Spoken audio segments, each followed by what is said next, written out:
Boom! We're live. How's everybody doing tonight? As you can tell, I'm still sitting at my house. Got my little Easter bunny still out. Take that down. We don't need to see that all night. But yeah, I wanted to go live real quick and kind of give everybody an update on where I'm at, what I'm doing, what my thoughts are on trucking in 2022. And they're not good. And here's the thing. It's not solely based on like fuel costs. It's not based on the market, the spot market switching for, lower rates per mile, or even the drop in like volume of loads that are available. Sorry, my dog keeps wanting me to pet her. It's if your truck breaks down, what are you going to do? I've had two major breakdowns in the first quarter of 2022 that have cost me a lot of money. And the current breakdown I'm experiencing right now is very frustrating. I brought my truck in for a rear main seal, a new clutch, and checked the flywheel out. Here's the problem. The shop literally broke my transmission. I got a call the other day. Now, here's the thing. My truck was supposed to be ready May 2nd. It got delayed, which is kind of typical right now. If you're aware of like bringing your truck to a shop, it's really tough for them to like give you any type of deadline on when they're going to have your truck ready, because parts are a problem right now. Everything's an issue right now. There isn't enough techs out there working on the trucks. But you have a problem like this. I'll tell you what happened. They were putting my transmission back into the truck, connecting it to the motor, and there's little clips that sit on the bell housing. One of those clips slipped when they were putting the transmission into the motor, and they got their torque wrenches out to torque down the bolts, and they heard a pop on one of the bolts. And the tech stopped and was like, that's not normal. And all of a sudden he saw a gap where that clip had slipped out and got between the bell housing and my engine, and it fractured the bell housing. Here's the problem. They can't find the part.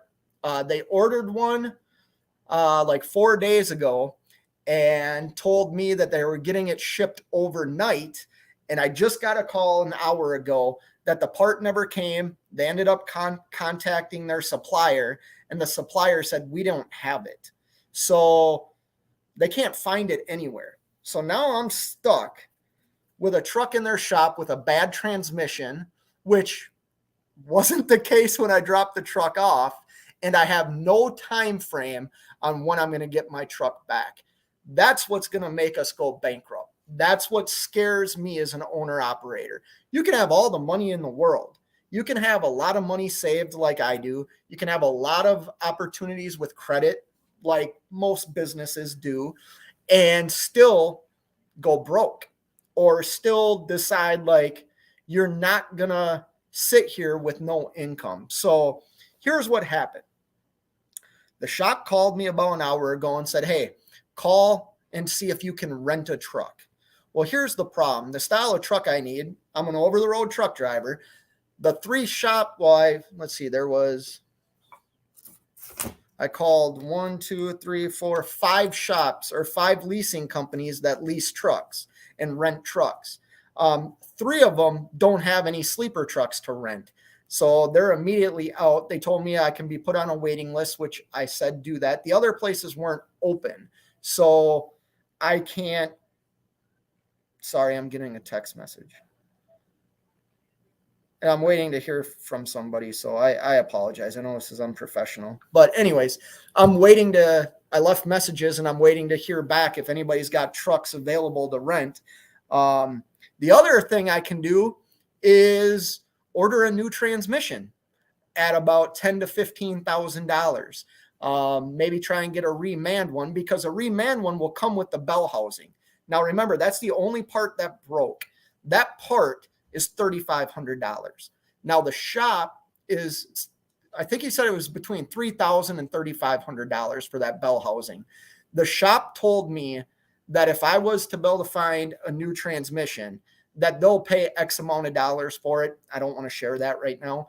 They'll pay X amount of dollars for it, and I cover the rest, and they won't charge me any labor to put the new transmission in. Well, like I said before, I broke down back in February. I see Cattle Haulins in here, was in here a minute ago. He knows where I was at. But yeah, it's I lost my train of thought. Here's what I want to stress.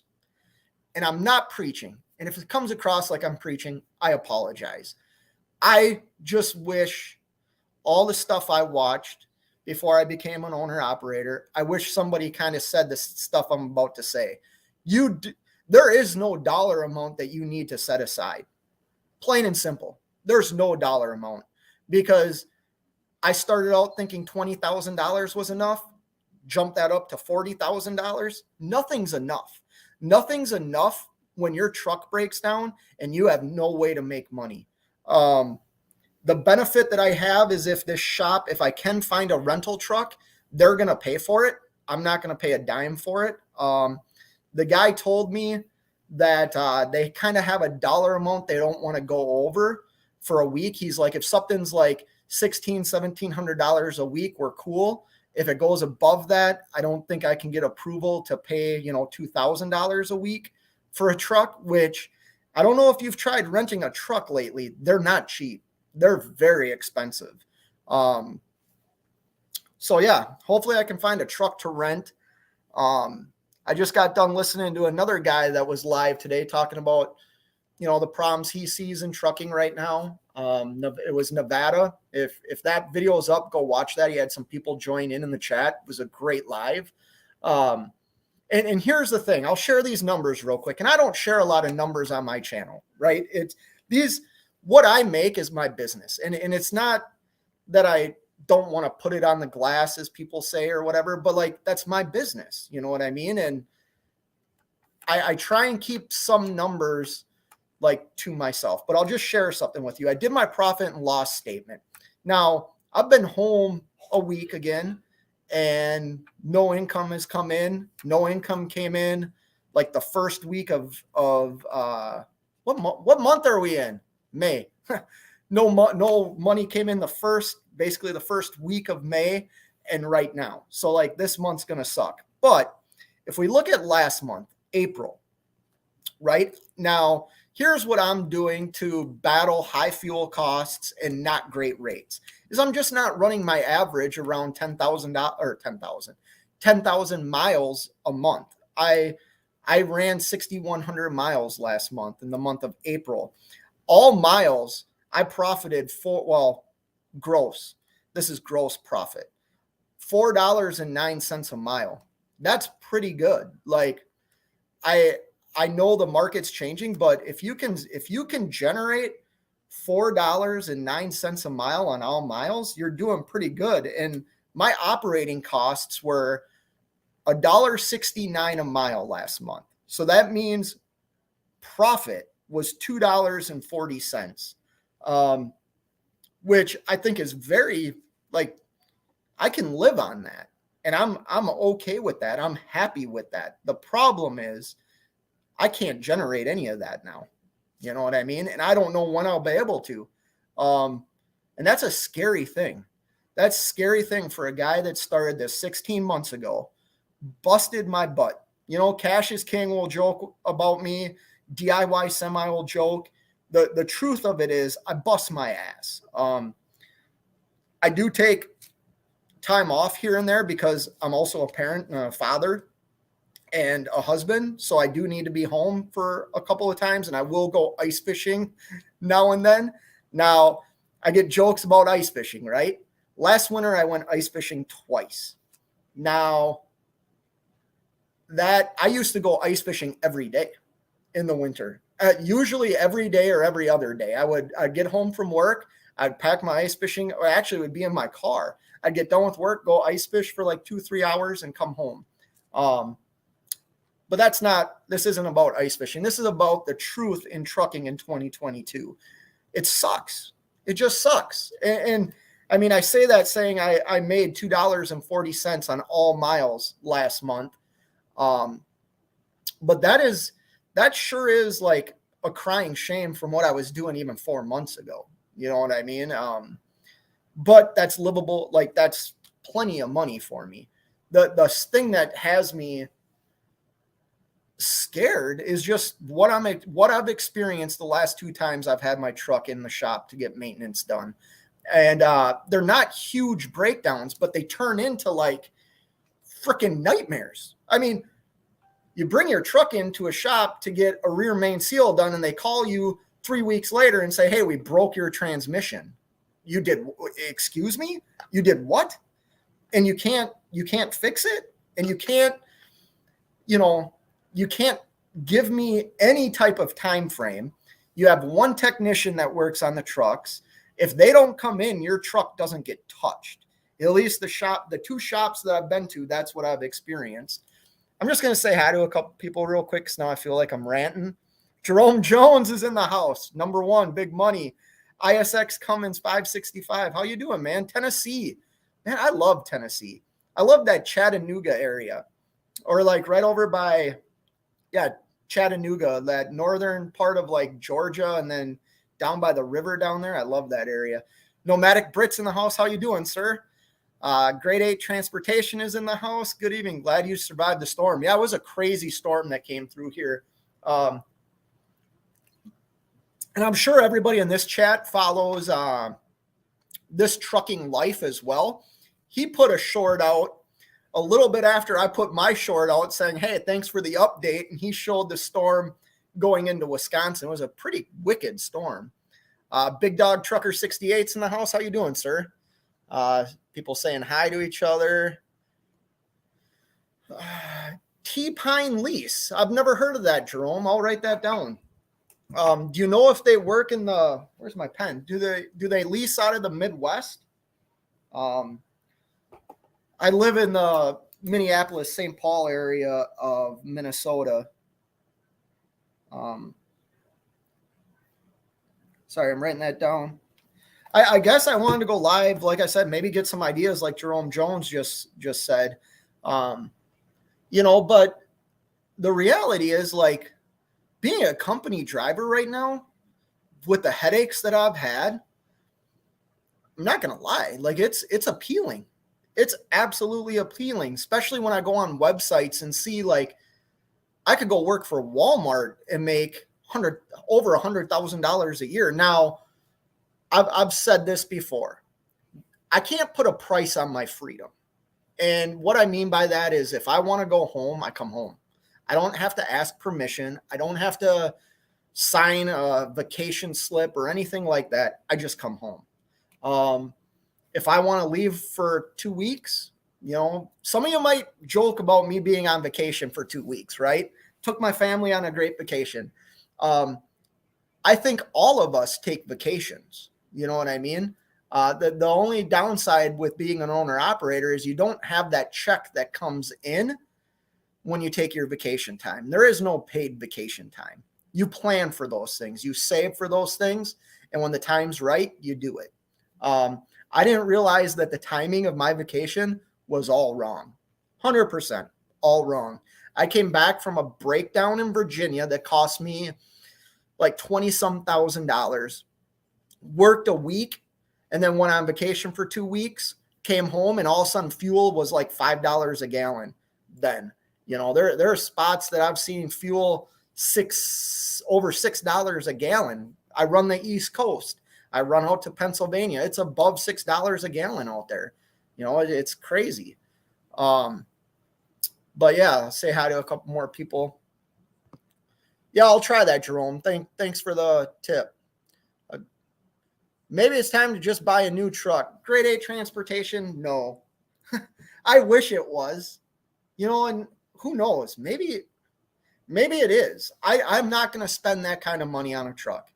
I don't do that in my personal life with things. Like, everything has to have a value to me. And a new truck does have a value to me. It's just the cost versus the value. Like, I think the cost is up here where the value is down here, and I can't see doing it. And the reality is my truck only has, I'm not even at 600,000 miles. The truck's 6 years old. It's not like it's a dinosaur, but it's just, I don't mind the cost of things. right? We all know trucking's expensive. We all know operating a business is expensive. It's that you can't get the work done when it needs to get done. And then you don't have, what's the word I'm looking for? Like, it's almost like you don't have the right people working on your equipment. I mean, no way should a shop break your transmission in my mind. They can apologize to me all they want. What they did is, in my mind, like, egregious. Like, it just doesn't make sense to me. D Compton 84 is in the house. What's going on? Tommy Unfiltered. If nobody knows, go check him out. He's got a great channel too. He's gone through a lot of stuff as well as a new owner operator. Sorry you're going through this. Will you make it, buddy? I'm voting you.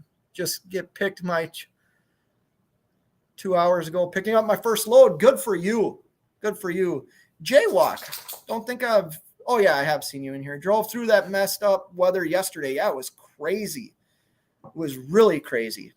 Trucking Up, what's going on? Hey, Trucking Up, I'm going to come down to your neck of the woods. You got an extra room for me? I'll come down there. Brandon's in the house. Nevada, what's going on, man? I just mentioned you. You're live. Great live, by the way. How about $1,500 rental agreement from DIY? Yes. So, cattle hauler. I don't know what you're talking about. Honest question. Why do you think that fleets buy new trucks every 3 or 4 years? Yeah. So a lot of major fleets will renew their trucks. I worked for one, right? The warranties would go out on them. They get new trucks. Mega fleets operate differently than one guy, one truck. I can't compare myself to like their capital. No matter how hard, if I wanted to credit everything in my life, if I wanted to take a second mortgage out on my house, I still cannot compete at their level. You understand what I'm saying? Think about like the Yankees before salary caps were in baseball. When you can pay for the best, you're going to be the best every year. The way they do it, I would love to be able to do that. I'd love to be able to lease a truck. Or, you know what? I got to let my dog out. I'm sorry. What are you doing? You better go out.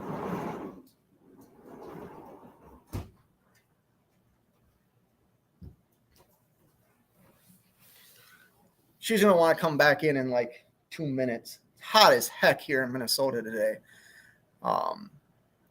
Just keep shopping for a better shop than these bump. Yeah. Jaywalk. Sorry. Jumped on me. Yeah, cattle hauling, says Tommy. Glad you got your truck back. Yeah, we all are. Tommy Unfiltered's gone through a lot of stuff, and I wish I knew you, to be honest with you, man. You went back to a company driver to like the gap when your truck was getting fixed. I'm thinking about kind of doing that unless I can make something work. Yeah, Brandon, they broke the transmission. Like I explained earlier, the bell housing connects to the engine. There's clips that sit in that, and one of the clips slipped, and when they torqued down the bolts, it cracked it. And it's cracked bad enough that I can't drive it. Like they messed it up. Other trucker James Best says Mega's lease, not many purchases anymore. Yeah, but they're able to do. I don't know if leasing a truck would be the right thing for a one guy. I could be wrong. I mean, and you know what? I base a lot of this stuff off of how I operate my life. Like Dave Ramsey, I listened to this guy, Dave Ramsey, years ago, and he talked about leasing cars, talked about renting and all these things, and how to actually obtain wealth isn't by really throwing your money away at those things. Now, you could argue I'm throwing my money away right now, but I know what that truck has generated me. So I don't feel like I'm throwing it away. But yeah, mega companies are able to do that. And James, you worked for a mega company, if I remember right. What they'll do is they'll even sell those trucks after the warranties are gone or close to gone to people for almost the price that they paid for it. you know. DIY semis in the house. Everybody's saying hi. A lot of big fleets run 15-year-old equipment. So I worked for a really big company before I became an owner operator. I don't want to say the company name. I worked for a company called MBI, Mr. Bolts Incorporated. They're a heavy haul trash company out of Chicago, Illinois, but they're the largest heavy haul trash company in the States. And what they did is they leased or they bought trucks every 3 years, but they kept the old trucks on the road and until like they drove them into the ground. Matter of fact, there was a dealership in Indiana a few years ago that would buy any truck from MBI, not even seeing it. And then I would see them go on their website, you know, for $10,000, $15,000. You know, so yeah, they run old equipment, but there's a lot of companies that'll run new equipment, or you know what? There's a lot of companies that buy new equipments and get people into those trucks that want to be owner operators that, you know, are fairly new to the industry, you know, and sometimes it works for them and sometimes it doesn't, you know.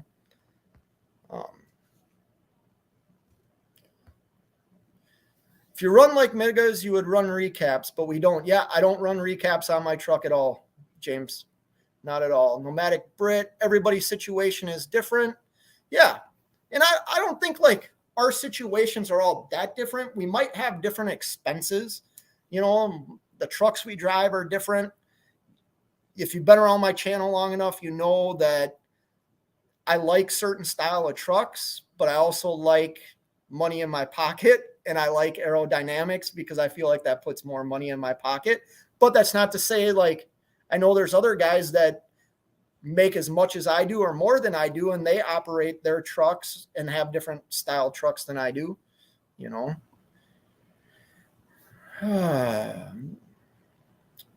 Everyone's going live today. Yeah, Nevada. It's been a while, man. I'm depressed, yo. Fuck it.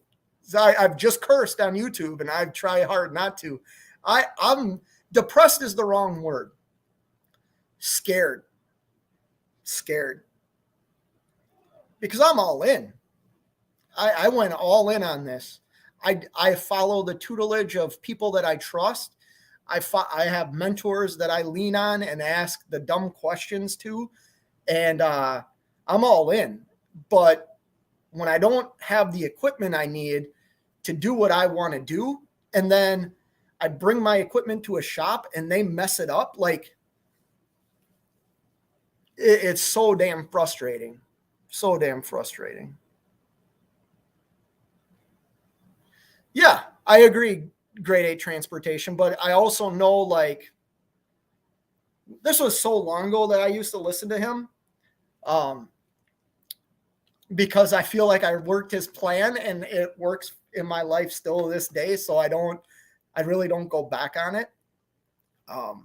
DIY semi tracking down parts for you now. Thank you, sir. For all you that don't know, I'm leased on to DIY, and I called them right away after I got off the phone with the shop saying, I don't think you'd mind me saying this. We've all talked about it. He's even talked about it. I rent his truck when my truck goes down. Now my dog wants to come in. Hold on.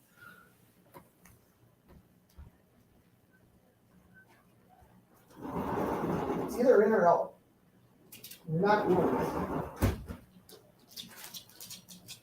It's either in or out.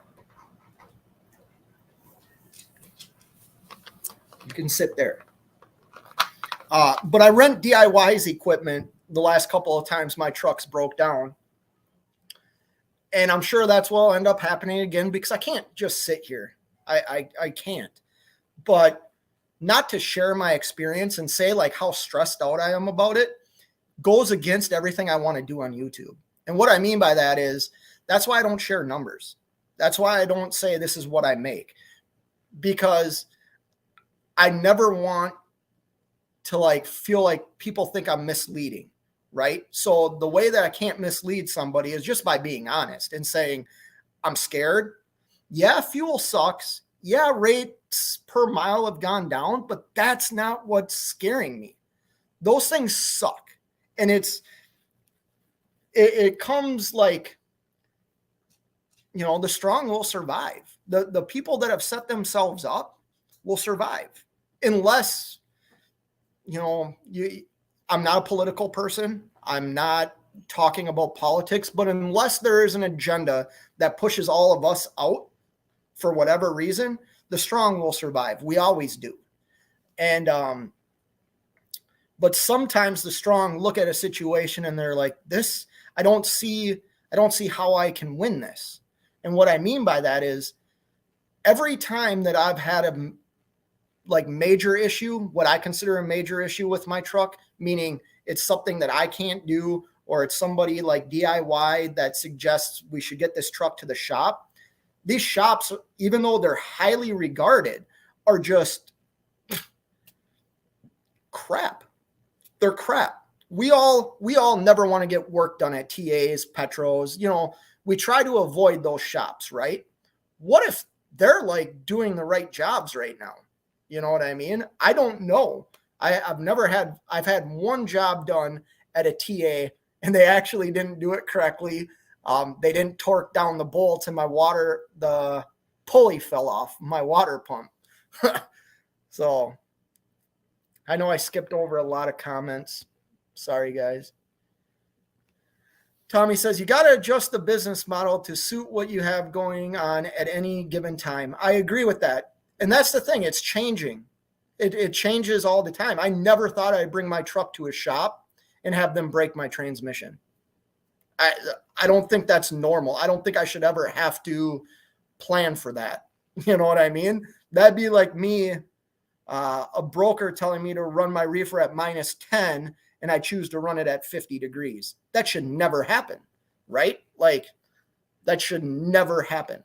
And yet it does,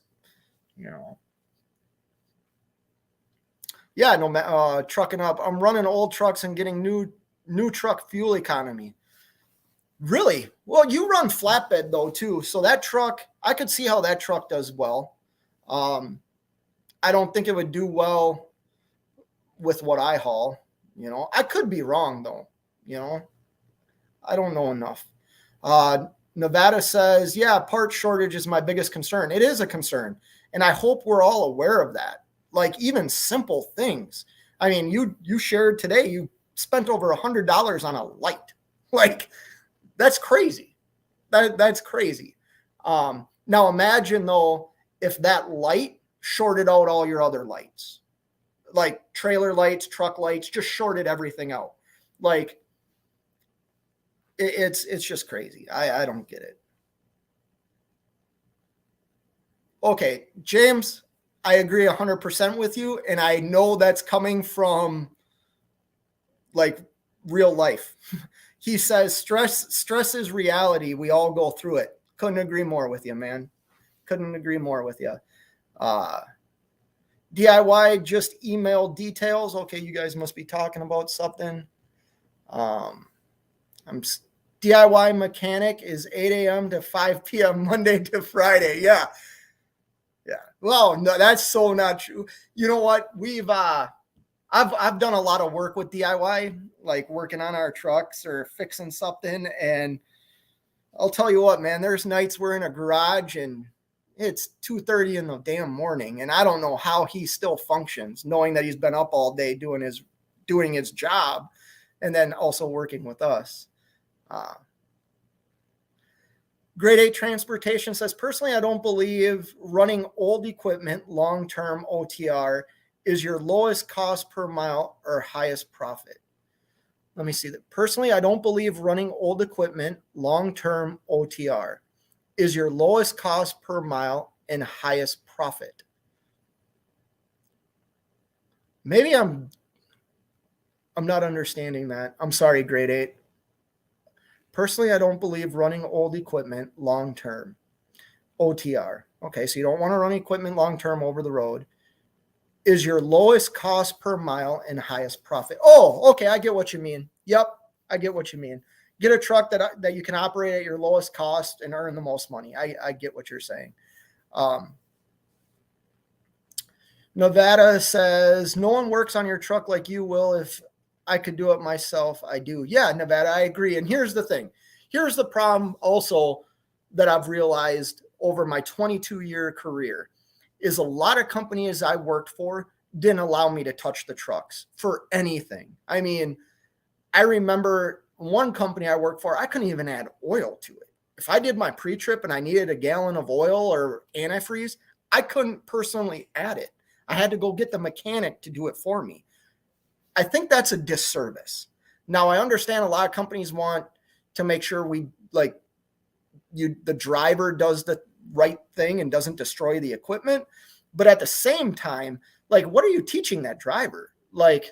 Every time he needs to add coolant to the truck, he needs to go to a shop. I think that's ridiculous. I've worked with a lot of equipment that was ran by PTOs and hydraulics, and I've had to change hydraulic lines and be covered in hydraulic fluid, air lines. So I know how to do some of the work to my truck. The issue is a lot of it I don't know how to do, and I don't understand. That's the other thing. Over my years as a company driver, I didn't take the time to really learn what everything was. I was under the truck, under DIY's Big Orange, and it looks so different than my truck. I mean, granted, it's a glider kit versus, a new emissions truck. But I was asking him questions about what I saw, and he was like, well, that's this, that's that. And I didn't know what the part was. You know what I mean? So I need to get better at those things. It's just I don't know how to do a lot of mechanical stuff to my truck. I get jealous when I watch somebody like DIY trucking up, guys that know how to work on their equipment. Even you, Nevada, I watched a video where you were messing with your fuse. Well, I know how to change fuses, but you were tracking down a short somewhere and running wires, and I don't know how to do any of that. I really need to do. Oh, snap, it happens. Oh, I'm sorry. I probably missed somebody. I'm in Pennsylvania tomorrow and Louisiana Monday, then back up Chicago next week, if that helps with anything. Yeah, well, you're in two areas I like. I actually run out to Pennsylvania all the time, and I've taken loads from Pennsylvania down to Louisiana, and then from Louisiana back to Chicago. I don't mind that. I'll give wrenches out. Sorry, I can go on my phone here. I forget I can do that. This is funny. Look what I got on my phone, Nevada. Let me go to my channel here. Let me turn the volume down. This is so entertaining, isn't it? This is Trucking 2022. A guy sits in front of his computer, and we'll add you as a moderator. Who else? I believe everybody else has a wrench in here. I recognize all of you. Anyways, getting back to what I was saying, that's the thing that scares me most about this. And this is what's going to make me if I chose just to sit and not be proactive and not call these leasing companies or not call DIY to say, hey, I want to rent your truck again. How long could I really sit here and just live off my savings? I would be broke, I wouldn't make it as long as I need to make it. You know what I mean? I don't want to do that. I don't want to live on credit, and I don't want to burn through my savings. I've worked too hard to get to where I am today. And that's what stresses me out. That's what gets me in funks. Let's just be as transparent as we can, even though it's humbling. It's humbling when you're truthful. And it also opens you up, but I'm trying to grow my channel. And the best way I know how to do it is just be an open book. And what I mean by this is I got depressed the last time I was out in my truck, or not my truck, in the truck I was renting. I slept all the time. My wife and I just talked about that today. I would talk to her and be like, oh, I'm going to bed. I'm tired. And it was because I was stressed out about my truck breaking down again. I was stressed out about all the things that I'm not in control of.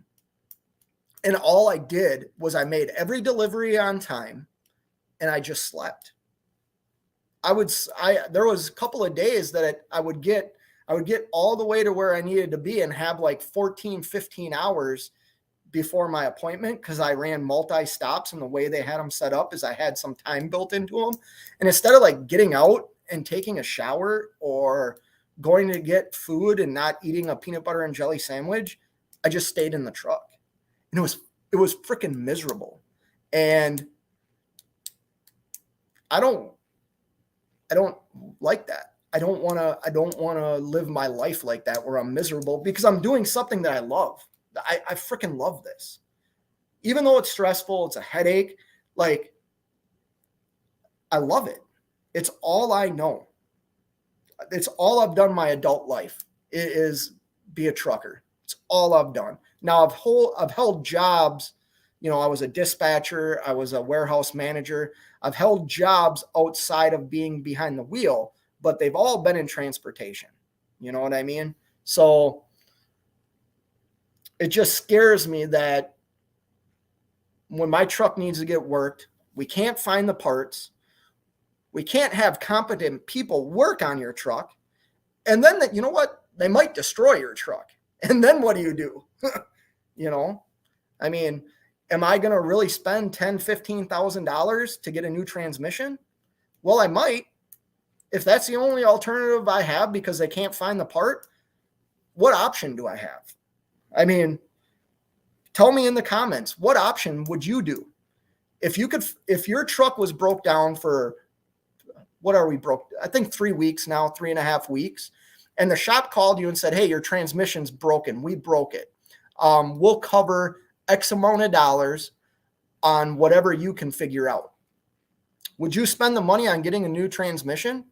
You know, tell me what you would do, because I need some advice, because I'm thinking that's what I might do. Even though I don't need it, maybe that's what I have to do to get up and running again.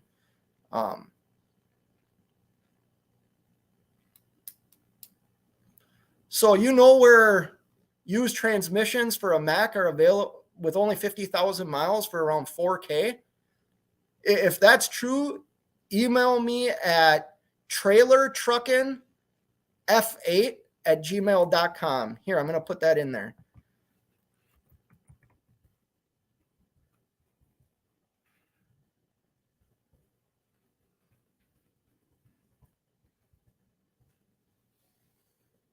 Email me that, because I might do that. Assistant Coach TV. Sorry I'm late to the party. Not really a party here. This is a sob party. Be glad I'm not doing shots of Jaeger and I don't know any other drinks. So just be glad I'm not doing that. I'd be shopping for a new truck. Yeah, you know,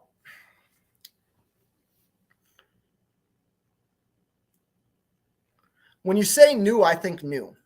Okay, maybe you're talking used with like 300,000 miles on it. I don't know. I can't see spending $200,000 on a truck. I just can't. We need more channels like this in DIY in Nevada, etc., as people want to know the truth about trucking now, tomorrow, next week, and etc. Yeah, I agree with that, Nomadic. Right now sucks. Right now it's tough. I think it would be even tougher if I wasn't fortunate. I came in at the right time. Equipment was low, rates were high. I came in at the right time. I would have failed had I started 3 months ago. 100%. I would be a statistic. I'd be a statistic, and I don't want to be a statistic. DIY will take care of it. Give them a bit to figure it out. Okay. Do you know this guy or something? Yes, DIY can take care of a lot of things, but it doesn't alleviate the stress. And it doesn't mean, here's the benefit. I know this is going to cause controversy. This is why I'm glad I'm leased onto a carrier and don't have my own authority. Look at all these Post-it notes I have. I got 5 Post-it notes right here, 4, 5. I got this notebook here.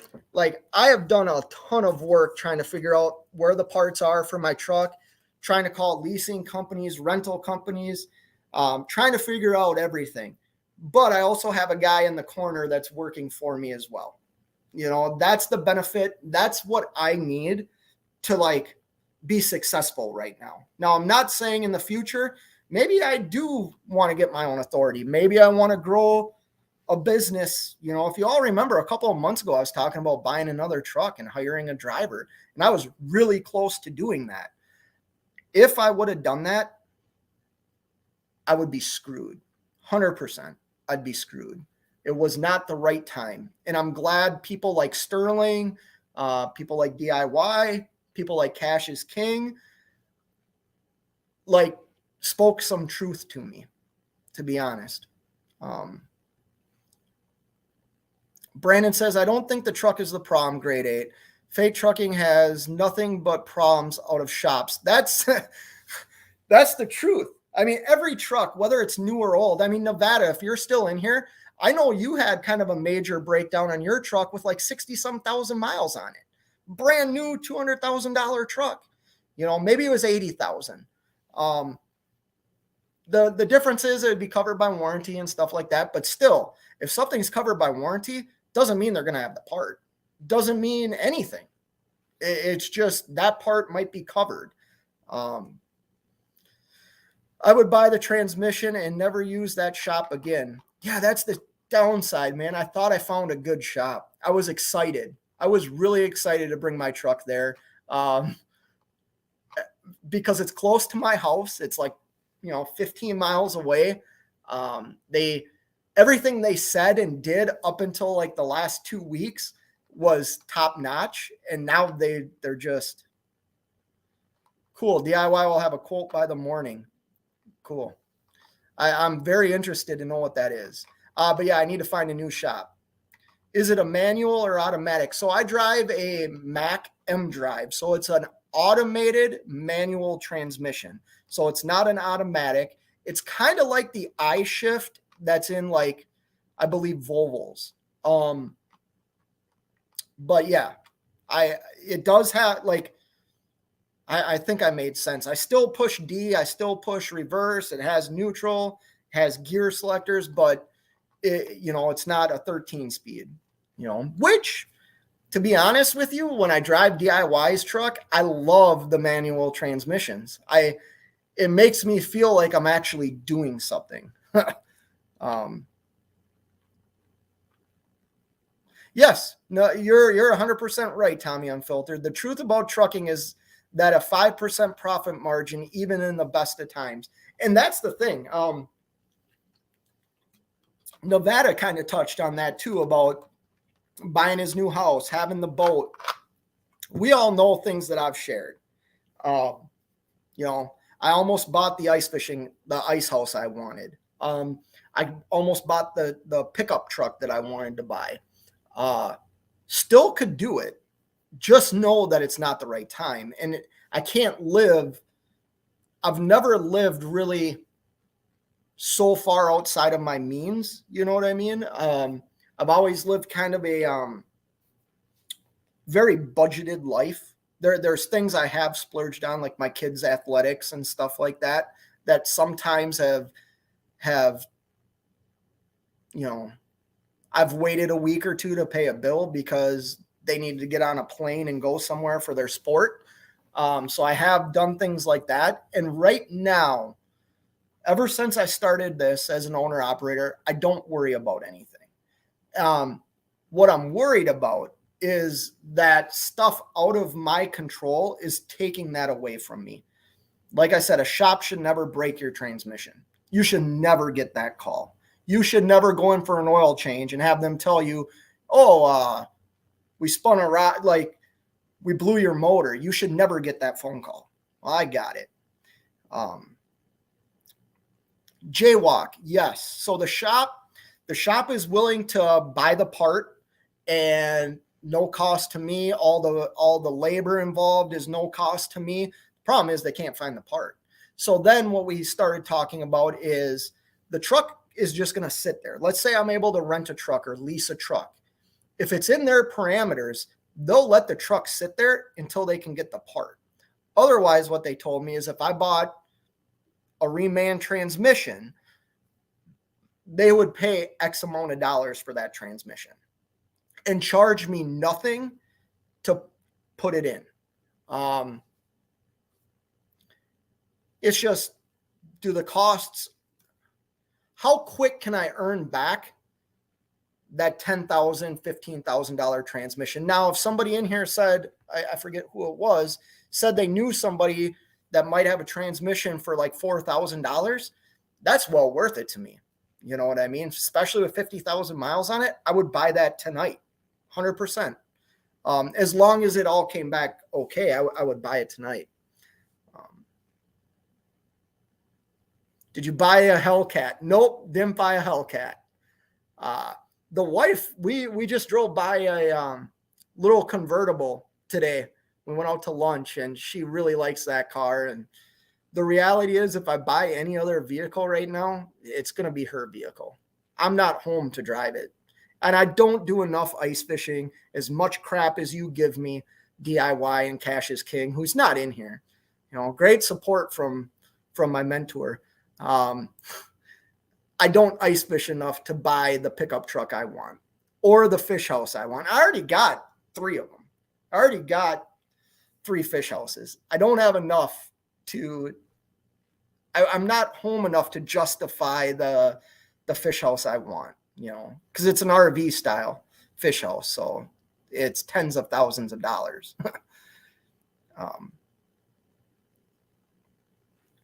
Just think about it through big fleets have their own shops, but still buy new. Where do you think the lowest cost per mile is? I believe I operate at a lower cost per mile than a mega carrier. Maybe I'm naive, but I don't pay myself 70, 80 cents a mile to drive my truck. And I don't have any truck payment. That's such a good question, though. Grade 8. That's a good question. But I believe my operating costs would be for one truck. Like if you took one truck from a mega carrier compared to my operating costs for the month, I gotta believe that my operating costs are lower than theirs for so many reasons. Workman's comp insurance, like so many reasons. I don't think they can operate at $1.69 a mile. Maybe they can.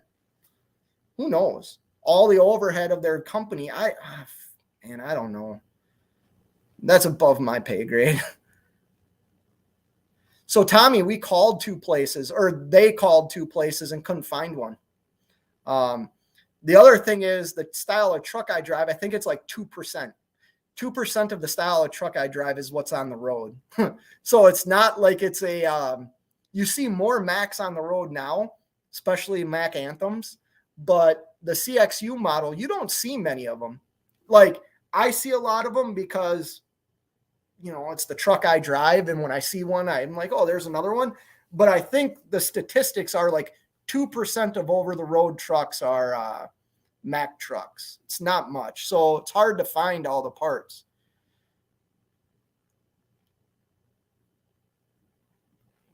Yeah, I agree with that. So Grade 8 Transportation says, starting out, I don't expect to start brand new, but upgrade as quickly as financially possible. Yeah, that's a good thing.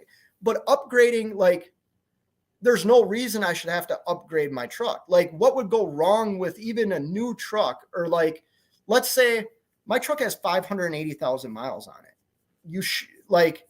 I know a mega company is gonna get rid of that truck and bring in a fresh truck, right? I get that and I understand that.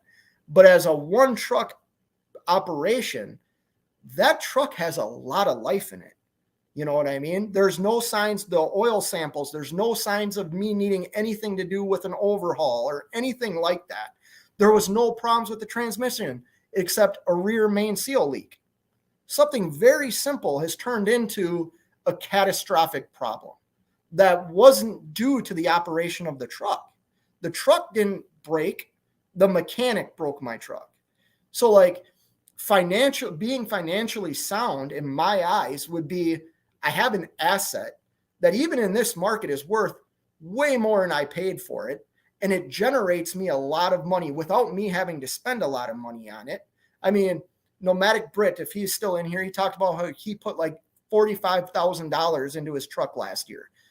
I think my total expenses last year, shoot, you know what? I could do this. Let's see. I don't know what's going to happen here if I do this. It would bring up another screen. I don't know how to do a split screen. My total maintenance costs for last year, hold on. Hey, let me go grab it.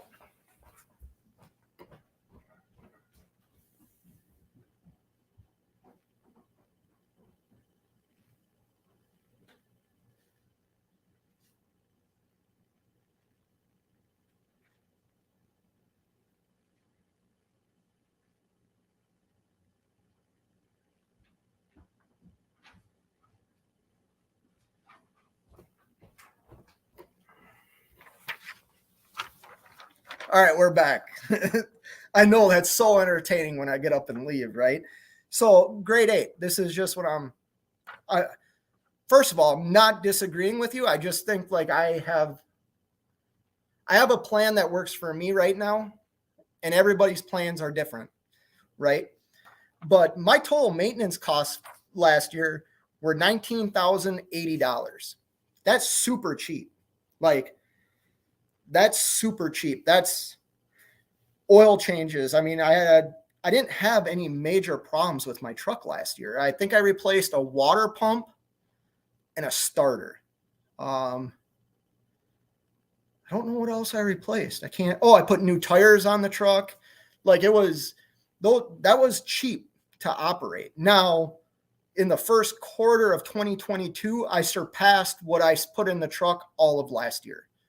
And then for the problem I'm having right now is just something completely unexpected, and something that should have been done in a few days is now stretched out to multiple weeks, and they can't get the part. Like that's the problem. It's not that something on your truck, well, it is something on your truck breaks, but once something on your truck breaks, you're kind of at the mercy of the world we live in now, which is back order of everything, don't have it. Shops don't have enough people, like enough trained people to work on the equipment. That's all stuff that I think hold on here. Sorry, I saw another thing. All stuff that's out of my problem. I would not tell you to, but I would spend $15,000 on a transmission and hammer down. I'd get my truck up and going for sure. Yeah, Brandon, that's what we're going to probably end up. I'm going to do something. I can't sit at home forever. And I'm not interested in renting a truck for who knows how long. I mean, I've been at shops where I was told that trucks in their lot had been there for 3 or 4 months waiting on parts. One of them was a Series 60 needing an in-frame, and they couldn't get any of the parts, how come I can't think, gaskets and stuff for a Series 60 to do the in-frame on it. So the truck just sat there, and it had been there for 3 or 4 months. I don't want my truck to sit somewhere for 3 or 4 months. So you think by cutting your wages I'll say your first thing. I haven't cut my wages. I don't pay myself a lot of money to begin with. I don't pay myself. Matter of fact, I pay myself less than I made when I was a company driver, because that's all I need to live on. And every now and then I'll give myself a bonus that's reasonable, to do something I want to do, like go on a vacation or something. Like when I talk about going ice fishing or going on an ice fishing trip, that's all stuff I did as a company guy. It's not that I never did that. I didn't just start doing that when I became an owner operator. I actually, like I said, I pay myself less than I did when I was a company driver, because it's all I need to live on. Why pay myself more than what I need? You know what I mean? I would spend it. I would spend it. So I don't pay myself anymore. You're running cheaper than the fleets? Well, yeah, I think a lot of us might be grade 8. Maybe I'm wrong there. I mean, like I said, I don't pay myself what they pay their drivers because I've been in the industry long enough to know. And like I said, I was a dispatcher. I was a driver manager. I sat there and saw the numbers. I knew what we were paying the drivers and what the customers were paying for our material and what we charged them to deliver it. I worked for a company that there was one route we ran that after all the expenses, we made $5. $5. That's what the profit was. Now, that was just one route. Now, the guy's super successful. It's a big company, but that one route only generated $5. You would ask yourself, why would somebody do that? Well, he did it because that route generated him hundreds of thousands of dollars, right? Because it opened up a lane to him that other people hired his company to run materials there. And it was a customer that he had for a long time. And that's just what it was. He didn't make hardly any money on that route. After paying a driver, paying the expenses on the truck, I think it was $5 or $6 he made, which is crazy. As the owner, shouldn't you pay more for the risk that you're taking? Owner risk. So I know the risks, like, how do I say this? No. If I ever got big enough, yeah, maybe I'd pay myself more. But I'm one guy. I'm one truck. I know what my truck can generate. I know that I like to average around $10,000 or 10,000 miles a month. That's like a full month of work. The benefit that I see is when I can run under 10,000 miles and make what I was making at 10,000 or more, which I did last month. Like I said, in April, I generated in 6,000 miles more than I did the month before at like 10,100 miles. That's what I look to. And what I do with that money is I put it into my business. I'm saving to buy a trailer. I'm like doing things to put myself in a better position, what I think is a better position for me and my business, you know? But yeah, I think mega fleets or any trucking company, there's so many costs you're paying. Now you could argue that I pay all my taxes, right? All my self-employment taxes. We can argue that, but companies are paying that on every person. You know, that's a lot of money. They're paying 7% or whatever it is, 7.5. That's a lot of money. Okay, I missed this. Yes, DIY. Brandon said something about DIY. Reman. I'm just bringing up a discussion, not trying. Grade 8. I'm not arguing with you either, man. That's why I kind of said that before. These are discussions that we should be having, you know, and I might not know as much as other people, and I'm more than willing to admit that. I am not a guru at all. I'm merely saying what works for me. You might have way more knowledge and be on point. I might just be spewing crap out of my mouth. You know, I don't think we're arguing. We're having a discussion. You know, I don't think I'm arguing, and I don't want you to think I'm arguing with you or like being disrespectful to you. Arguing's okay. That I don't know why people think arguing's not okay. If we can have difference of opinions and things, or at least talk it out, and because maybe what you're saying, when we get done tonight, I'll think about it and it'll make sense. If we lose that, we're screwed. We're screwed. And I think we're experiencing that right now in the world we live in. Nobody wants to argue or piss somebody off because of everything that could go wrong with that. But trucking in 2022 is not what it was. And like I said, I'm not going to sit here and cry about generating $2.40 per mile. I'm not going to complain about that. Absolutely not. That is enough money to pay myself. That is enough money to put into my funds for my business. That is enough money to, you know, set aside to pay my quarterly taxes, I'm fine with that. That's not a low rate to me. If I can generate almost $2.50 a mile after all my expenses, I'll do that all year. Doesn't scare me one bit.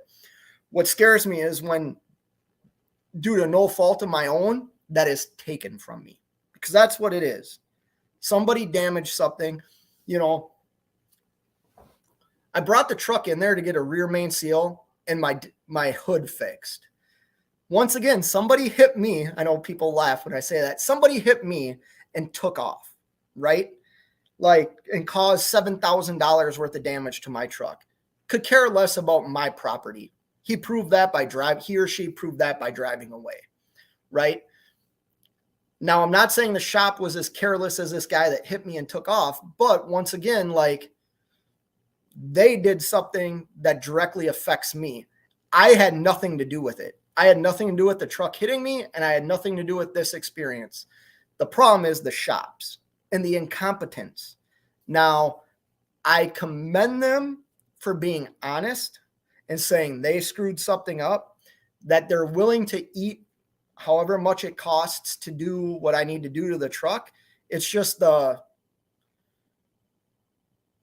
it's the frustration. And this is what could make me go broke. Now, that's clickbait. Well, it could. If I sat here and wasn't determined to get back on the road, it would make me go broke. If I was lazy, I'd be broke. Fishing opener is this weekend in Minnesota. And I had already planned on not going. I had told my fishing partners, nope, not going up to the cabin. I planned on coming home for Mother's Day weekend and then getting right back on the road because my truck was supposed to be ready. So my buddy calls me yesterday and he's like, "You're still home?" And I'm like, "Yeah." He's like, "Hey, we still got room if you want to go fishing." As much as I want to go, I'm not going to. My truck or figuring out how I'm going to generate money comes before fishing. I can't believe I'm saying that, but it's true. And as the owner, I should say, screw it and go fishing. I can't do it. I can't do it. Too much is riding on what I've chosen as a career, what my family has gone through the last 16 months. This is the other thing about trucking. And I don't care if you're an owner operator or a local driver or a company over the road driver. All three of those fall under the same category. Unless you find the perfect fit, trucking is going to consume your life. 100%. You are going to miss, even if you're a local driver, you're going to miss, unless you find the right company, you're going to miss school functions. You're going to miss soccer, baseball, softball, hockey, whatever other golf. You're going to miss sports that your kids are doing. You might even be late for birthday parties, or, your trucking is going to consume your life because that's what the job is. And nobody cares. You know what I mean? Nobody cares that you might have a dinner date with your wife at 7:00 at night. Now, maybe 2 out of 10 times you'll get off in time to make that date, but your dispatcher has a job to do. You know what I mean? They don't care. And that's why I became an owner operator.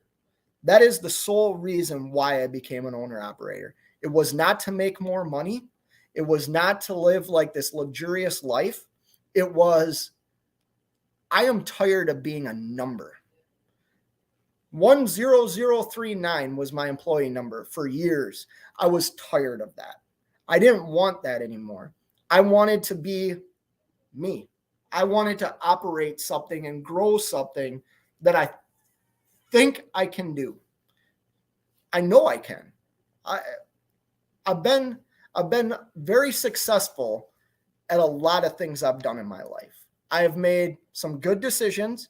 I've also made some very bad decisions, but I've always picked myself up from those bad decisions and succeeded. And I plan on doing that not only in trucking, but in all the other things that I do in my life. I've shared before, I have an in on property. You know what I mean? Me and another guy. I own property. There's things that I've set up for myself to hopefully someday transition out of trucking and be able to live life a little bit more fun. Do more of the things I want to do and not feel handicapped by responsibilities. I'm paying my house off early. There's a lot of things I don't drive. My cars have been paid for years. Everything I own. I don't owe anybody minus my mortgage. You know what I mean? And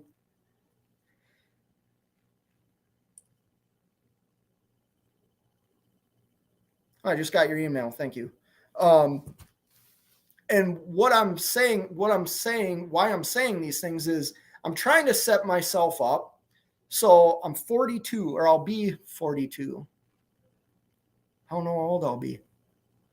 Yeah, I'll be 42. I was born in 1980. I'll be 42 years old. I don't want to work till I'm 60. I don't want to work forever. You know what I mean? So I've set myself up to hopefully not do that. Work the way that I work. I'm an absolute workaholic. DIY, you can make fun of me. Cash, you can make fun of me. I'm a workaholic. If you ask anybody in my family, my jobs have always taken precedent. And I know that's not a healthy thing. Thank God I have the wife that I have and the loving children I have that have put up with their father, always trying to be the best at whatever it is I do. That is something I was taught by my dad. That's something that the sport I played, like, I always wanted to be the best at it. And I was coached that way. And that is how I transitioned when I became an adult and had to give up the sport that I love and realized I'm not good enough to ever make money at this, and become like a productive member of society and get a real big boy job. I wanted to be the best. Now I wasn't. I failed a lot. I struggled because I didn't want to wake up early for work. And I had guys my age now teaching me the importance of, you need to be here early, not on time. You need to be here early. And that work ethic was drilled into me. So I always want to be the best at things. And sometimes when you want to be the best at things, you sacrifice certain things, but the whole time of becoming an owner operator, my family was in every decision, and they still are. This is as much of a sacrifice for me as it is for them. Now my kids are old. They always need dad, but they don't need me like all the time. My wife, I couldn't be luckier. She puts up with me. Anybody that knows me knows that's hard. No, I have not. DIY. DIY is asking. I missed so many comments. Okay, good job. Grade 8, no disrespect, good. Arguing can equal having a polite discussion. Fully agree. Did you find? No, I didn't even call the insurance company yet today, DIY. I need to do that. I should do that tomorrow. Assy McGee, one actual. Is this Assy McGee? I hope so. I just got the Freightliner fixed today. Wiring issue. Shop couldn't figure it out. A good friend at Star Truck Leasing figured out. Best diagnostic guy in the state, in my opinion. Good. Your truck's been down that long, Assy McGee? For all you that don't know, Assy McGee and I talk and text more than people think. That's a line I stole from a radio show I listened to. Wow, your truck was down for a long time. Well, I'm glad it's back up and running. Trucking cost me a marriage. Kelly, it didn't cost me my marriage, but it did affect it. My first marriage. My dispatcher at STR tried to make me miss my own wedding. Yeah, that's crazy, Kelly. Trucking cost me a prostate. Yeah, it does, DIY. It's the stress. It's the stress and anxiety of what comes tomorrow? I should turn the light on.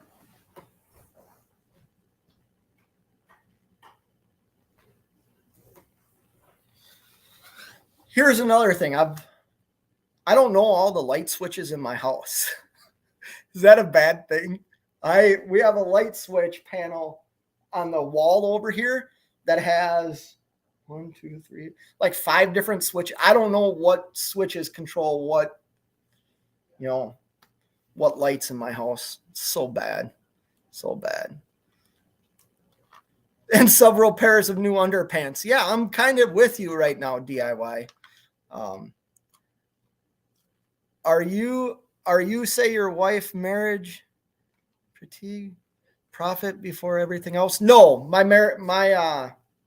marriage is very strong. My first marriage, trucking played a role in it just because I worked all the time, and the reality is I got married really young, and as we got older, we just drifted apart. Like, we wanted different things in life, and the road she wanted is not the road I wanted to travel, and I have no ill will towards her. She's the mother of my children. And, you could take what you want by what I'm about to say, but like, I raised my daughters. That's very uncommon, especially in the state of Minnesota, that a father retains full physical and legal custody of a child. Trucking, Assy McGee, man, I know I'm holding like 11 people. Woo.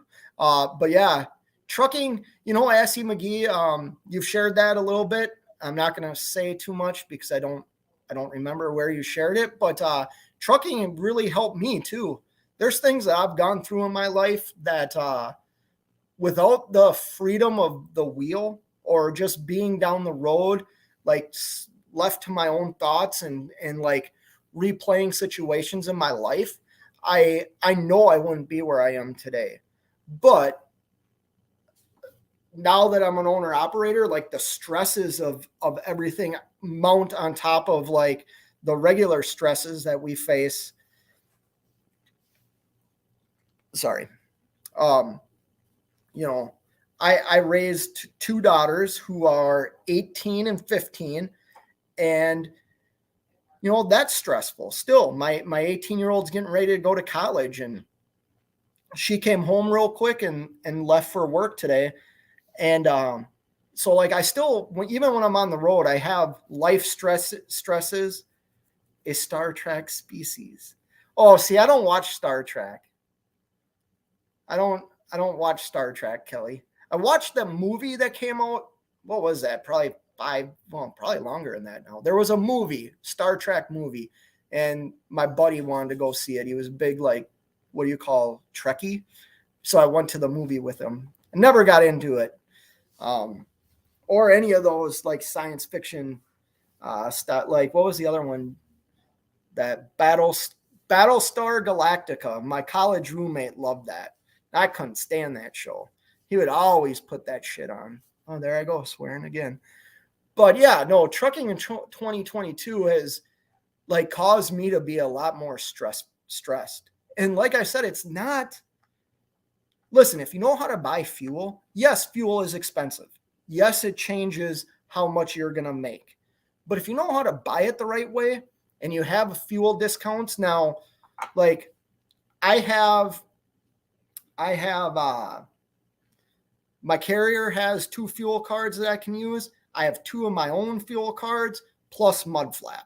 And if I know how to buy fuel correctly, is it costing me more? Absolutely, it's costing me more. But I've also, due to the carrier I'm leased onto, like found good contracted freight or good dedicated lanes that like the rate per mile is still pretty damn good. Now, if I go to the spot market and need to get somewhere, yeah, I take it in the pants now and then. But that's not the thing that scares me. And I'm just going back to this. Like, if you own a truck and something happens to that truck, I don't care if it's a brand new truck. Because like I said, just because something's new and under warranty doesn't mean they can even get the part. And doesn't mean that they're not going to mess something else up. That's happened to me twice in 4 months. You know, I don't know if you guys remember, but when my truck was down in Virginia, they finally said your truck is ready. This is after 10 days of sitting in a hotel room, 1,000 some miles away from my home.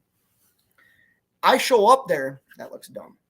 I show up there, turn the key, and the exact thing that truck was in the shop for, all the codes were going off again. And it was one part that needed to be replaced that I asked them to replace day one that they never did.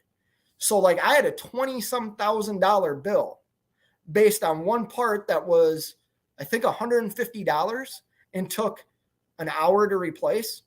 So like, what do you do at that point? You argue with them. You say you have an attorney contact them, and you try and like pay less. That's really your only option. If you don't pay them, they hold your truck. Like, and believe me, once it gets to a point where you're threatening lawsuits, like that costs even more money. That's what I did. And I hired an attorney. Now, did it save me some money? Yes, it did. They ended up eating a lot of that bill, but I still, not a lot.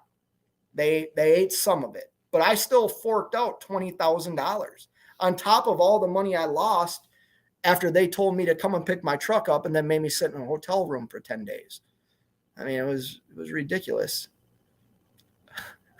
What you need is a tower. Amen, DIY. Hey, Jamie. Are you on the phone? Oh, no, sorry. Yeah, DIY. Too bad I'm not in your neck of the woods. Well, trucking may have cost me my marriage, but it also allowed me to meet a little old lady not long ago, and she's teaching me her skill set in market sector analysts. Wow. I don't even know market sector. I don't even know what that is. Good for you, Kelly. Scored a new shipper today. Woohoo. Good. Awesome. I'm excited. If you guys don't know, which I'm only carrying 14 people in here, but and obviously you all know. Actually, the only name I've never really seen is Tommy Unfiltered. DIY has got a lot of stuff going on. And Tommy, I'm sorry, I just don't remember seeing you in the chats. Go to his channel. It actually will probably benefit you too. He's got some stuff going on in the works right now that's like, for the current market, for the current climate of trucking in 2022, could change some stuff. Not a lifesaver, but maybe some good opportunities ahead for us.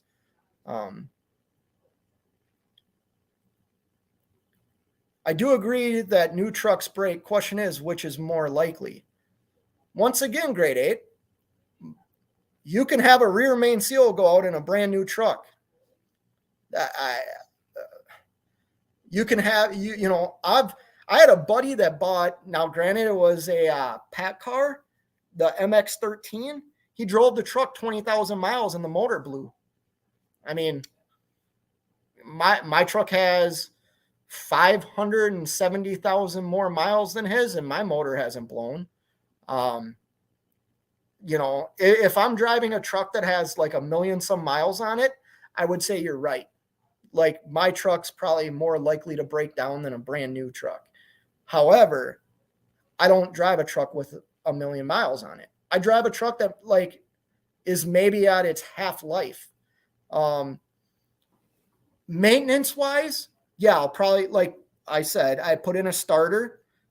I wouldn't have put in it. Well, no, starters go out in new trucks too. New trucks don't, besides the warranty and probably like better fuel economy than my truck, the likelihood of me breaking down for the things I've broke down in my truck is just as great in a new truck. A lot of things can go wrong. Do you know that Swift Knight only grossed $39 a week before Tractor last year? Hold on. Do you know that Swift Knight only grossed $3,900 a week per tractor last year? Yeah, that's amazing. With 100 and what? How many tractors do they have on the road? That's kind of what I'm saying.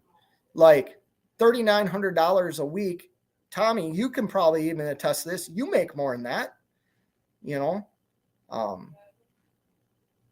old or new. I don't know what we're talking about.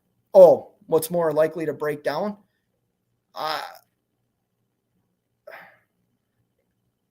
You're going to break down. Well, like I said, man, if you're driving a truck that has 1,000,000 some miles on it, depending on how you take care of it, the new truck would probably not have as many service calls as an older truck, but that doesn't guarantee you anything.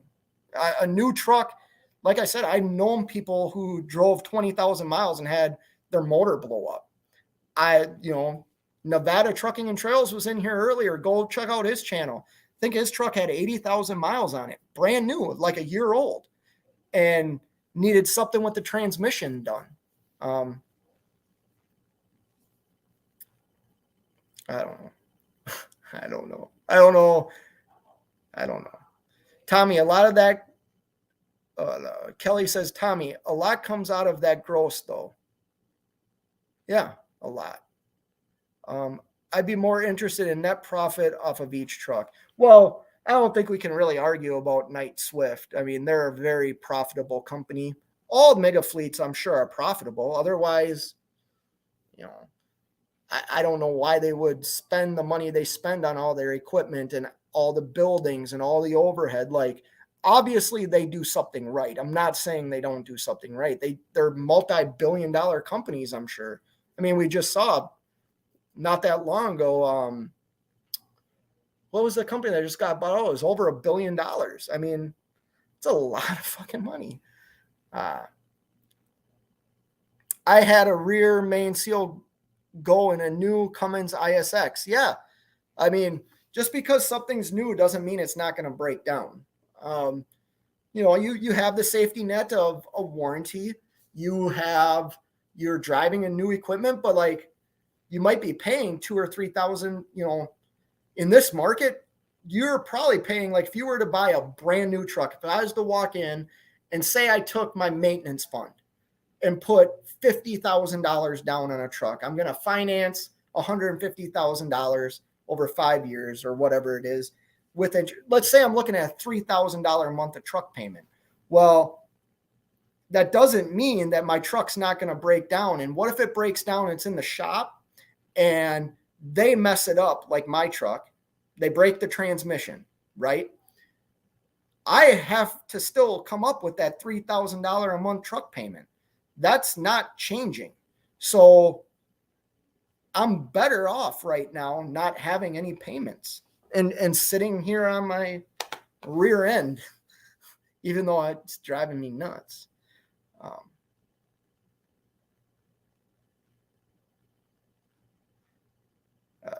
Kelly, a micro fracture can easily cause a new part to fail. Absolutely. Tommy, okay, good. Tommy, I'm glad you're still in here, man. Get in on this because I know you've shared on your channel. Your truck has over 1,000,000 miles on it. I had 1,000,000 miles on my Eaton Smart Shift before the computer died. Yeah, but look at that. That's 1,000,000 miles, man. Think how much money that truck has earned over that 1,000,000 miles. And I know you haven't owned it the whole time, but that's a lot of freaking miles. Okay, I see somebody I haven't seen before. Steve Wildman. Hey, folks. Hey, how's it going? Give you a wrench. I kind of give everybody wrenches around here. Kind of, if I ever get bigger where there's lots of people that come into this, anybody that's got a wrench, all those like bot trolls and stuff, just block that crap. Try not to block anybody though for a comment. Always let comments come through, and if I think they need to be blocked, I'll try and do it, or I'll say, hey, block that.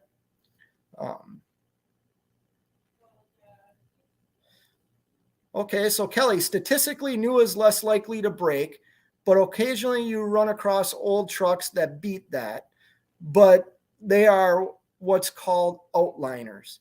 Well, Kelly, like you can buy an old truck and like, here, I had a thought here, right? I really like the Freightliner Classics, right? And I've thought about buying one and literally like piecemealing it. And what I mean by that is buy it and let it sit. Do an overhaul on it, maybe rear ends, and slowly build the truck that I want. Well, if you maintain a truck, whether it's new or old, the life expectancy of those trucks are 1,000,000 miles. You read about all these now I understand it's statistics and it's what places say, but like trucks are supposed to run a while. You know what I mean? Their life isn't over at 500,000 miles. And their life starting at 100 miles, you're breaking that truck in. You're breaking that truck in for like the first 10,000 miles. You know what I mean? And there's lots of issues that can happen with new trucks. And I'm sure statistically new outlasts old. I mean, that's normal.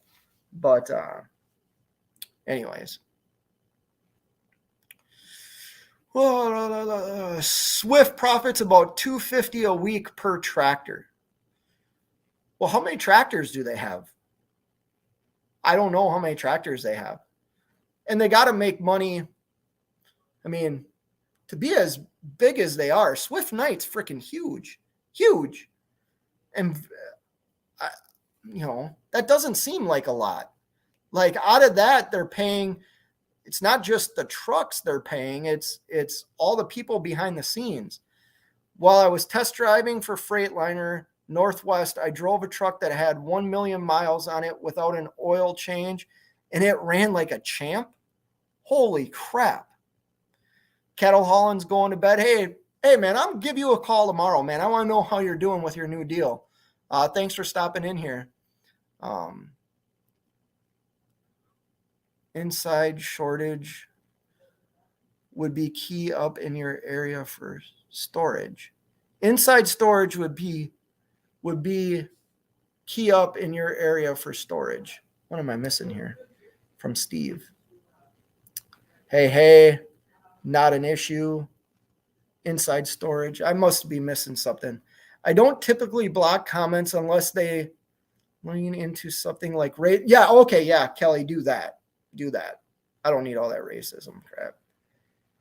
18,000 tractors. So let's do the math on that. It's going to take me a while. Oh, great. I need to plug in my computer too.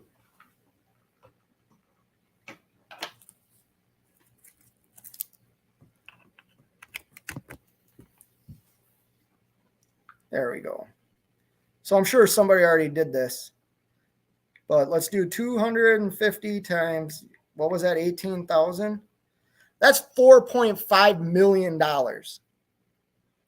That's $4.5 million a week. If Tommy said a truck, $250 per week. So that's $4.5 million a week if all 18,000 trucks are operating, which they're not. But then let's do that by 52. That's $234 million. That's a ton.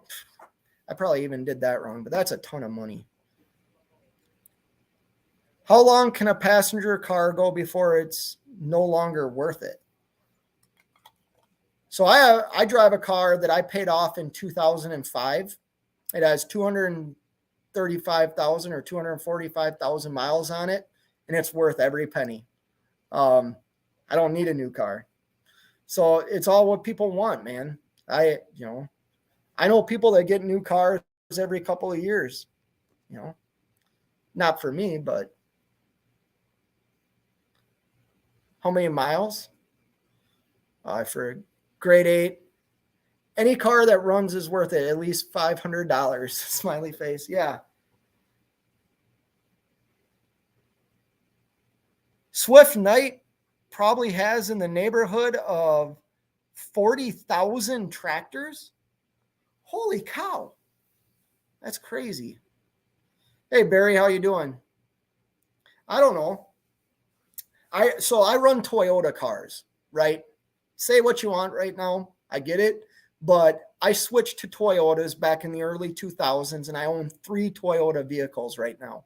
And all 3 of them have, well, mine has, like I said, like 240 some thousand miles on it.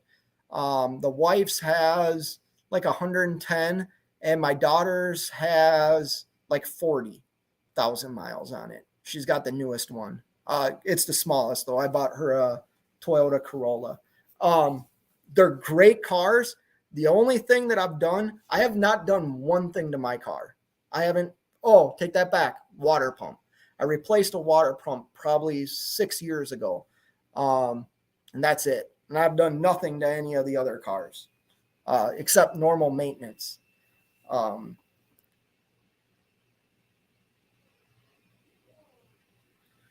I think things have changed. If a car runs, it's probably worth more like 2,500. Yeah, I agree with you, Cash. Toyotas are hard to kill. Regular maintenance, and you're good to go. Yeah, I agree with that. Toyotas are a great car, and you pay for them though. They're expensive. You can buy a Beamer for like the price of some Toyotas. You know, Toyotas are expensive cars, but they my experience, they've lasted me forever. Um, but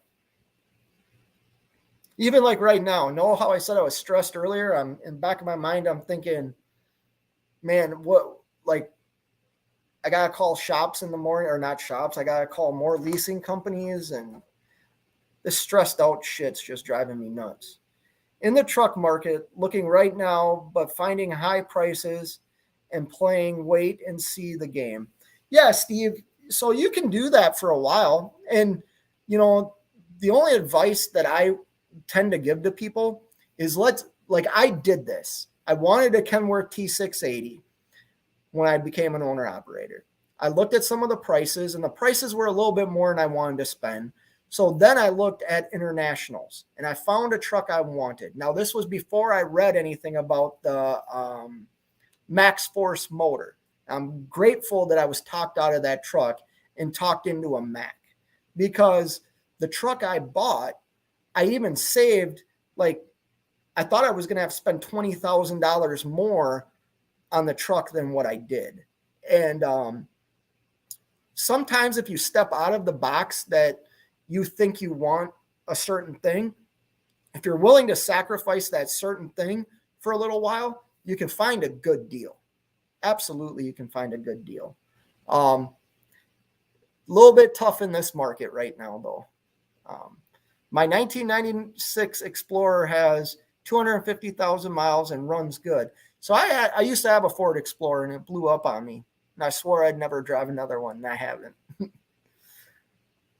Yeah, Nissan brought a pickup back from a customer equal to the price of a new pickup truck.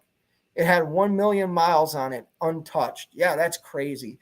So the shop, well, I bring my car to Toyota, and they have pictures on the walls of cars with right around 1 million miles. And then what they'll do, kind of like you said, they'll buy them back, because that's great promotion for them. 2004 Honda Accord, bought new, still kicking fine. Yeah, Honda's a great car too. There's exceptions to every rule. Yeah, I agree. I was looking at a used Tacoma, and they wanted more for it than the original. Yeah. So that's what's funny too. I have a buddy whose sister works at a like RV dealership, and last year people were coming in and trading in their RVs, and they were giving them more than what they purchased the RV for like 3 years ago. So like right there, that was telling me, holy crap, things are about to get crazy, when he told me that. Because he was going to buy a new RV, and he's like, dude, they'll give me more for my RV than I paid for 3 years ago. Barry, Barry, I love it. Wouldn't be surprised if a Toyota could navigate a river if it has pontoons. That's classic. For all you that don't know, Cash is King started this thing about drive it into the river. And that's kind of how I've been feeling lately about my truck, and some of the experiences I've had is I want to crack the window and drive it down the river, or drive it into the river. So yeah, very good one. That's a great one. But anyways, guys, I'm going to get off here tonight. Thank you, everybody that stopped in. If you haven't, hit the thumbs up for me. like I said, I'm not going to pretend. I'm trying to grow my channel. I don't have a lot of content right now because I don't have a truck. I talked to this.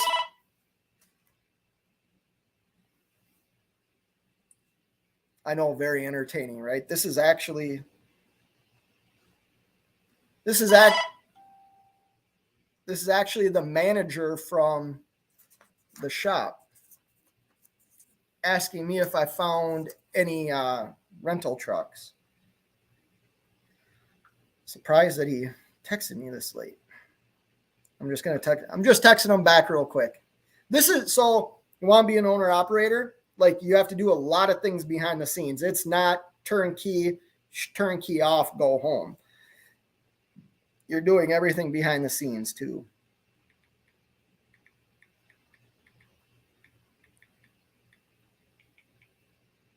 All right, sent. So yeah, anyways, like I was saying, I think I'm going to get off here, hang out with the wife, try and decompress. But just know that trucking in 2022 is a lot of hard work. Things are stacked against us. They are. And like I said, this isn't a political debate. I'm not going to really get into like my political beliefs, but unless something or a group wants to like push us out, what we have to do right now, Nevada said it in his live today, is limit our expenses. I shared with all you, I'll share again. Last month, all miles gross, $4.09 a mile. That's pretty good, especially when your operating costs are $1.69. You can survive.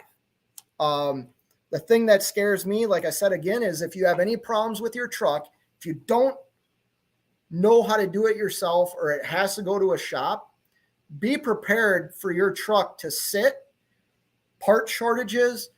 The shop might even mess your truck up, and then you're screwed. You're flat out screwed. Yeah, cash is king. I talked about that earlier. How you kind of talked me out of that, man. You, DIY, and Sterling talked me out of buying a second truck. I'd be bankrupt. I would be leveraging everything. And that's how I hope I grow this channel, is by being honest. I'd be leveraging a lot of things right now if I had two trucks. I'd be screwed. Absolutely screwed. But anyways, hope everybody has a great night. Thanks for coming in. Hit that thumbs up for me.